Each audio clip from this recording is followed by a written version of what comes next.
Hello and welcome. My name is Malia Lim, and we will be answering your career questions today. So if you have not already submitted, check the description and you can submit your career question. So I help women in STEM become confident leaders, go from undervalued to making significant impact. Follow me on LinkedIn. I have over 8,000 followers and a newsletter and a whole bunch of wonderful things. But more importantly, I want to help answer your career questions today. So let's just jump right to it. So our first question is, how do you communicate your achievements in a way that is not arrogant but still shows your individual contribution? When women are sometimes seen as aggressive when we state facts clearly. So um, when it comes to communicating your achievements, you should be using my Magic Monday template. So I will add a link to the description as soon as I finish the recording here. But it's really all about the actual results. So even when you interview, you're supposed to use like the STAR format: the situation, the task, what actions you took as the individual, but then what was the result, right? And so we want to focus on kind of that same format, but in a sense of like what results happened due to your actions. Was it that the team became more efficient? Did you solve a problem? Did you finalize work? Did you send out the report? What end result happened because of your work? And that's really what you want to focus on, not your work.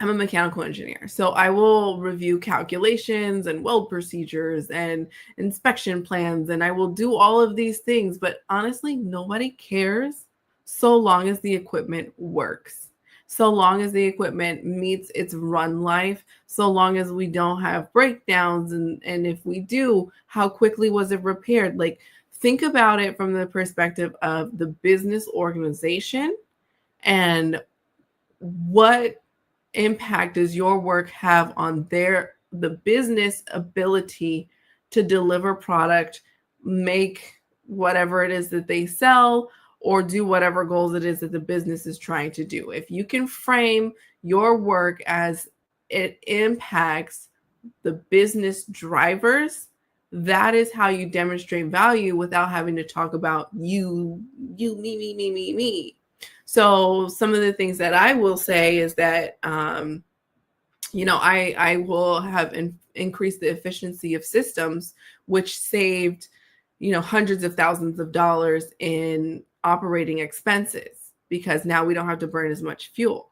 Or I will say that I rolled out a mechanical integrity program that has streamlined our system, saving moving our reliability from 98% to 99.9%, which is a big deal because that, when it comes to actual production availability for how much cost it is to come down and do maintenance, there's dollar amounts that are included with that, which leadership and other higher ups already understand. So I can keep it at saying that I went from 98 to 99.9%.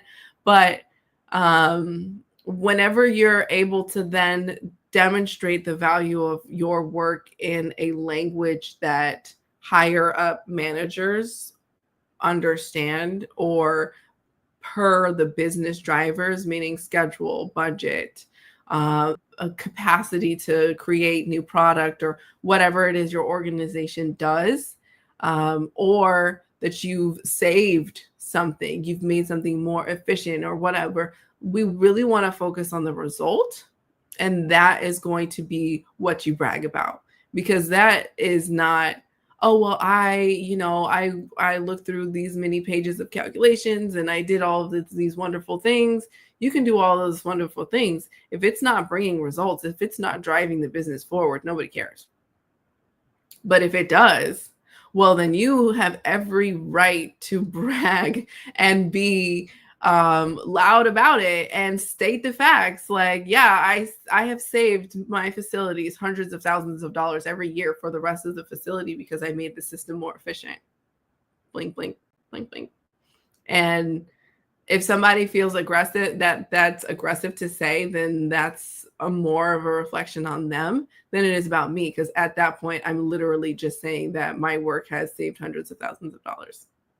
And it has. I have receipts I can show you. You know, and it's like, if you think it's aggressive to state the business results of my work, then that's a bias on them. And at that point, you can let it go. Good job. You did good. Okay. Next question. And again, you guys can submit your career questions in the comments below. I did a survey on over 100 women. It was like 130 women or so. And about 15% said that they had never heard of any good career advice. And that really bothers me. Especially since I came up in oil and gas where there weren't that many women, and it was kind of difficult to navigate and kind of figure out corporate, but then it's still like this male dominant space. It's technical, it's construction. You guys see my hard hats. And so kind of trying to figure it all out on my own was very difficult. And so for those of you who have never felt like you've received good career advice, that's what I want to be able to do for you. So submit your questions. I got you covered. All right. How do you build confidence through job rejections and keep pushing? So I think when we talk about confidence through rejections in general, your self-confidence and your self-worth has to start with self. So you really should be doing activities that are going to bolster and build your confidence, irregardless of whether you get rejected, irregardless of what's going on outside of you. And I think that is going to give you the strong foundation to be able to keep going. I regularly do brag books. I regularly do mirror affirmations. I regularly look at some of my past accomplishments and reflect on the things that I've been able to achieve. I regularly ask people for feedback so that I can validate some of the things that I'm feeling and thinking about myself. So there's lots of different confidence methods that you can do to build and maintain your confidence. But when it comes to the actual point of rejection, especially a job rejection, it's jobs that you want, you may need, you're really trying to advance your career, pay bills, whatever the case may be. I remember one time I went to a job interview. I had just moved to New Jersey and I was interviewing for this engineering firm in Manhattan. And I went in, I did the job interview, and then they called me back. And I was like, okay, I'm going in again. This is probably like they're going to make an offer. And they literally made me come into the office to reject me. I was like, this could have been a phone call. This could have been an email. Like, I cannot believe that you guys would do that. Like, that seems so bizarre and unprofessional. A lot of times when there's a rejection, it's honestly, to me, it's God's way of protecting you from the buffoonery. Because, like, who does that? First of all, but then like at that time, I had been at Chevron, one of the largest organizations in the world, and I had risen to the ranks. I was being recognized for my global contributions. So I'm like, this little stupid Manhattan firm is playing games. Like, they literally have no idea what's sitting in front of them because I had done the confidence work already. So like, to me, when that happened, it was more shocking and bizarre because I was just like, you guys should be jumping at the bits here. Like, you guys should be really excited that you have somebody with enterprise level experience willing to come and join your organization. Right. This speaks to the self-value. But even still, like, now that when I look back on it, I'm just like, that was a saving grace, because I am from California and I was not built for Northeast winters. So riding the subway and the buses to go into a Manhattan office every day would have killed me softly.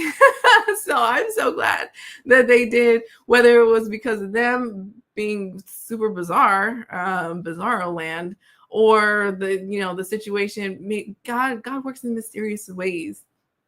And sometimes a rejection is not a denial, it's a deferral. Like maybe that's not the opportunity for you today. Maybe there's a better opportunity waiting for you tomorrow. Maybe it's not a good fit and you would be unhappy there, but you're so wanting something to say yes. You're so I don't want to call you desperate because we're not desperate over here, but you're just so eager for it to connect, and for maybe you're so excited for it to happen, and then it doesn't, and it's like it can be deflating, it can be disappointing, it can be kind of feel like, well, you question yourself and how good you might be and all of those other things. But maybe their budget got cut, maybe their a lot of times, especially with jobs, this job market right now is like insane. A lot of times companies will post jobs because they legally have to, but they already have a candidate internally lined up. And so like sometimes they're interviewing and they're pursuing people just for the legality of doing so. And they have absolutely no intention of offering it to anybody else because they want to keep their internal people happy. Like you'd never really know what's going on with somebody else when they say no. And a lot of times it has more to do with them, because if you clearly thought that you were the right choice and the connection, right, you wouldn't have applied, you wouldn't have gone through the effort to network with them and do all of the things. So I always look at it as an opportunity to learn. What did I do well through this experience? Did I clean up my resume and now I have a nice polished resume that I can continue? Did I get networking? Do I feel more excited about this industry? Have I become more clear on what? And honestly, through a rejection, you should be asking like for feedback. You should be asking like, hey, thank you for letting me know that that you're not moving forward with me. Is there something that I could have done to be a more appealing candidate or stronger candidate? Or just let me know like what was going on. Ask for feedback. Like, why not? Because sometimes you never know, like maybe they're just like, oh, well, we were looking for somebody with field experience and you only have office experience. It's like, okay, well then that literally has nothing to do with you. You just weren't the type of person that they were looking for, and that's okay. It doesn't mean that your experience is wrong. It doesn't mean that you're less than. It's just that wasn't what they were preferring or looking for. It's not a win-win. It has to be a win-win. Like it has to be a good fit on their end, yes, but it has to be a good fit on your end too. So sometimes when doors close, it's not necessarily a denial and a no. Sometimes it's just a deferred or a detour to get you to where you really do deserve to be. So I hope that encourages you. Continue to focus on methods that are going to build your confidence regardless of what's going on. So if some bizarro land company calls you in to reject you in person, in the face, you can just be like, okay. Rather than like, I almost feel like they wanted me to cry or something. It was so weird. Anyways, so next question. And again, if you guys have career questions, check the link in the description and you can submit your questions and I will answer them here on YouTube. I major in financial engineering, but I also feel upset because I'm not very proficient in the program. How should I change my thought? Okay, so there's like two things. I am a very good engineer. Okay. I am a terrible financial engineer. I love engineering economics. I love like the cost and budgeting, and I love financial models. I love money and all of that. And I get it because I'm a technical person. And so like the numbers make sense to me. But I took a financial engineering course in my master's program at USC. Shout out to the Trojans. And I will tell you right now, that is not my gift. That is very difficult. I commend any and everyone who can do that work because it is it almost like statistics is like not real math, but it is real math. Like that's kind of how financial engineering was. It's like not real math, but it is real math. I did well. I got an A in the class, but oh my goodness, it was bizarre and difficult. So like, don't be so hard on yourself. Like coming from somebody who was a global specialist, very, very good at what I do. I pretty much reached the top of the technical ladder. I will tell you right now, what you do is difficult. And so give yourself some grace. All right. With all that said, sometimes it takes repetition. Sometimes it takes you just trying over and over. Sometimes it's going to take you going on YouTube and learning. Sometimes it's going to take you working with other people. If you're it says I major in financial engineering, so I'm assuming you're a student. Work with other people in your class. Ask the professor who was a good student last year. Can you give me their name? Can you give me their email? I want to reach out to them so they can tutor me. Ask for help. Spend time in their office hours. This is a hack for any students out there. Go to all office hours, all of them. The professors are people too, okay? And they hold these office hours and nobody comes, and then they just write their test and they give it to you. But if you're there, they're going to tell you what's on the test. They're going to help you with your homework. You're going to build a relationship with them. And they'll be able to tell you, well, so-and-so was really good in my class last year. You should reach out to them if you need extra help. Or, I'm going to tell my TA to set aside some time to help you. Get help. Ask for help. Sometimes it takes repetition. Now, with all that said, if you really feel like it is difficult, which financial engineering is extremely difficult, in my opinion, think about something else. You're young. You haven't started your career yet. There's a whole host of things out there that are really strong and wonderful careers. And I know it might feel like maybe you're too far along in your degree, or maybe that's what your parents expected of you, or what have you. But if you're just already struggling that much with it in school, to where going to get help and really taking your learning to the next level is not enough, I mean, you haven't started your career yet.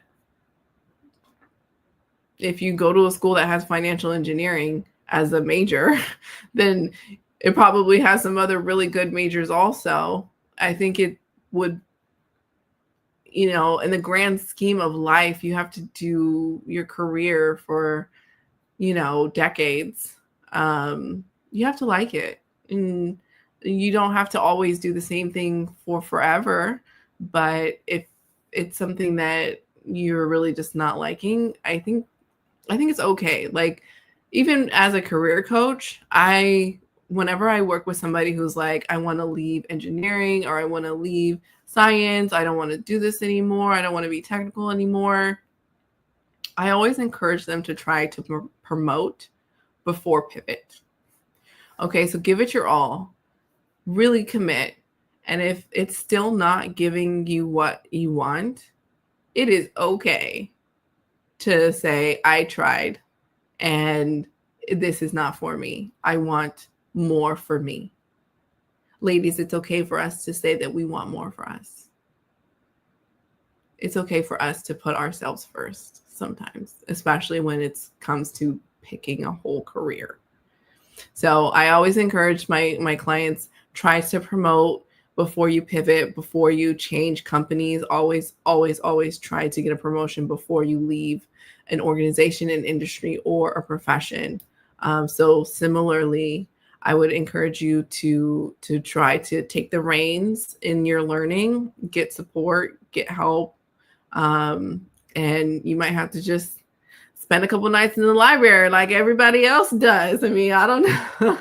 I spent a lot of time in libraries when I was in school. That's what it takes sometimes. And if you do all those things and you still find that it's not for you, then maybe it's not for you. But you can at least at that point feel validated that it wasn't for lack of trying. It wasn't for your effort. It just might not be your strong suit or your passion or what you want. And then you can be the leader of your future and your career and make the decision with a clear mind and a clear conscience. So yeah, don't leave engineering though, because if you can do financial engineering, even not proficiently, then you can definitely do other engineering very well, because that's like really, really tough. Hats off to you. All right, y'all. So go ahead and submit your career questions. I will be answering them and sharing. And until next time, my name is Malia Lim. I help women in STEM go from undervalued to making significant impact. Stay savvy.